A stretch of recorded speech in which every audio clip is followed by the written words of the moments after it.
Assalamualaikum warahmatullahi wabarakatuh.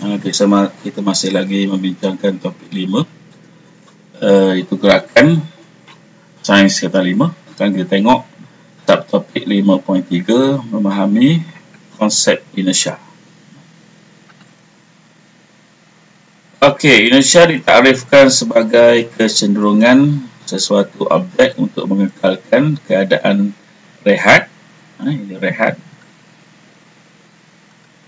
Keadaan rehat, saja, atau gerakan seragam. Secara umumnya boleh dikatakan sesuatu yang dalam keadaan pegun akan tetap pegun selagi tidak dikenakan daya untuk menggerakkannya. Dan yang kedua, sesuatu yang bergerak akan tetap bergerak selagi mana tidak ada daya yang menghenti ataupun mengubah gerakannya. Sebagai contoh inersia ini, semasa bas membrek secara tiba-tiba, penumpang akan terlontar ke depan. Maksudnya penumpang ini masih mahu mengekalkan lagi gerakannya walaupun bas sudah berhenti, penumpangnya masih bergerak ke hadapan. Jadi itu yang dimaksudkan dengan inersia. Yang kedua, untuk ini adalah untuk inersia pegun. Duit siling jatuh ke dalam kelas apabila kaabut ditarik. Mesti ditarik dengan laju untuk mensifarkan geseran. Kalau ditarik dengan perlahan, geseran masih ada di antara duit siling dan kaabut tadi. Jadi mesti ditarik dengan laju untuk mensifarkan daya geseran tadi. Maka siling ini akan jatuh ke bawah ke dalam kelas ini kerana dia mahu mengekalkan keadaan pegunnya, tidak bergerak. Jadi itu konsep inersia. Jadi ini untuk inersia gerakan, ini untuk inersia pegun.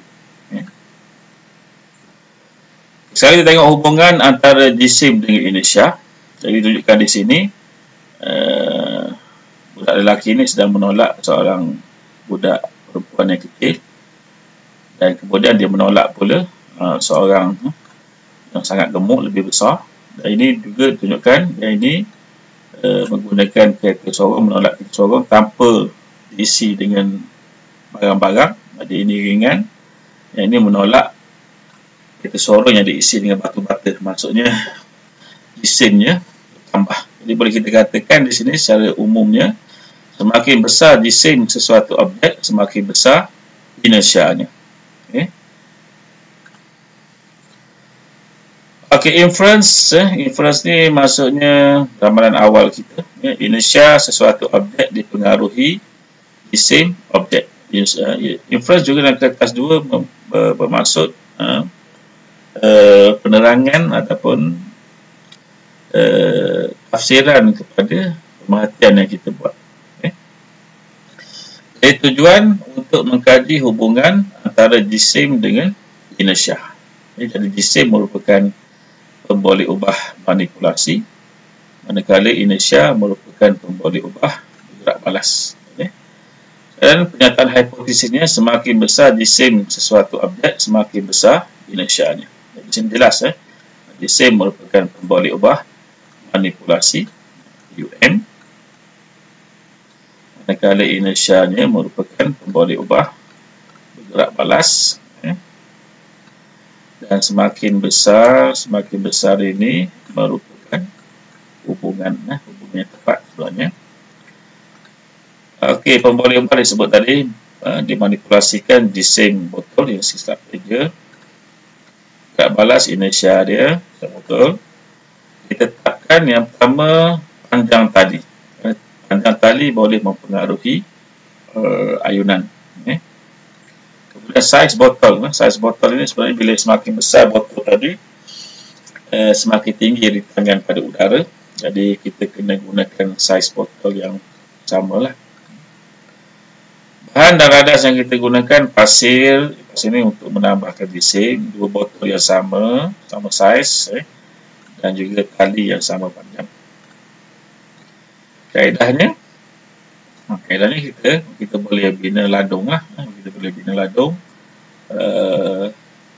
untuk menguji botol yang mempunyai jisim berbeza. Jisim kita bincangkan tadi, kita akan bezakan dengan mengisi pasir atau tidak mengisi pasir. Pemerhatian, kita akan dapati botol yang kosong memulakan kurang daya untuk menggerakkannya, manakala bila kita tambahkan sepatutnya kalau pemerhatian kedua ni masih lagi kurang daya sebab dia kosong. Manakala bila diisi dengan pasir, sepatutnya yang ni lebih daya, ini pun lebih daya sebab jisimnya bertambah. Jadi kesimpulannya, objek yang bersaiz lebih besar mempunyai inersia yang lebih besar. Ini pun tak boleh sebab kita punya hipotesis adalah jisim. Maksudnya objek yang mempunyai jisim yang lebih besar mempunyai inersia yang lebih besar. Jadi kita perlu betulkan kesimpulan ini. Objek yang mempunyai jisim yang lebih besar mempunyai inersia yang lebih besar. Okey, sebenarnya kita tengok hubungan antara jisim dan inersia lagi. Ini dibandingkan dengan tadilah, yang melibatkan botol kosong dengan botol yang diisi dengan pasir. Jadi bila kita isikan dengan pasir, kita tambahkan jisim dia. Jadi ini dikatakan setiap botol diayun pada ketinggian yang sama. Okay. Apa signifikannya kalau menggunakan ketinggian yang sama? Yang pertama mungkin merujuk pada tali yang sama panjang. Yang kedua, dia merujuk bertarikan graviti lah. Graviti ni ada daya yang menarik kita ke bumi. Maka bila ketinggian yang sama, maka tarikan graviti yang sama. Pemerhatian dibuat untuk menentukan botol yang manakah memerlukan daya yang lebih untuk berayun. Kedua, pemerhatian dibuat untuk menentukan botol yang manakah memerlukan daya yang lebih untuk berhenti. Jadi secara konsepnya, botol yang mempunyai jisim yang lebih besar akan memerlukan daya yang lebih besar untuk berayun, dan pada masa yang sama botol yang mempunyai jisim lebih besar juga memerlukan daya lebih besar untuk menghentikannya. Contohnya, untuk kita menghentikan sebuah lori dengan sebuah kereta. Sebuah lori dengan sebuah kereta, di mana kita tahu jisim lori lebih besar daripada jisim kereta. Jadi bila membrek pada kelajuan yang sama, lori lebih payah untuk berhenti berbanding dengan kereta, kerana jisim lori lebih besar daripada kereta. Jadi ini yang menunjukkan konsep inersia, di mana semakin besar sesuatu jisim, semakin besar inersianya. Jadi itulah untuk sabtu ini. Assalamualaikum warahmatullahi wabarakatuh.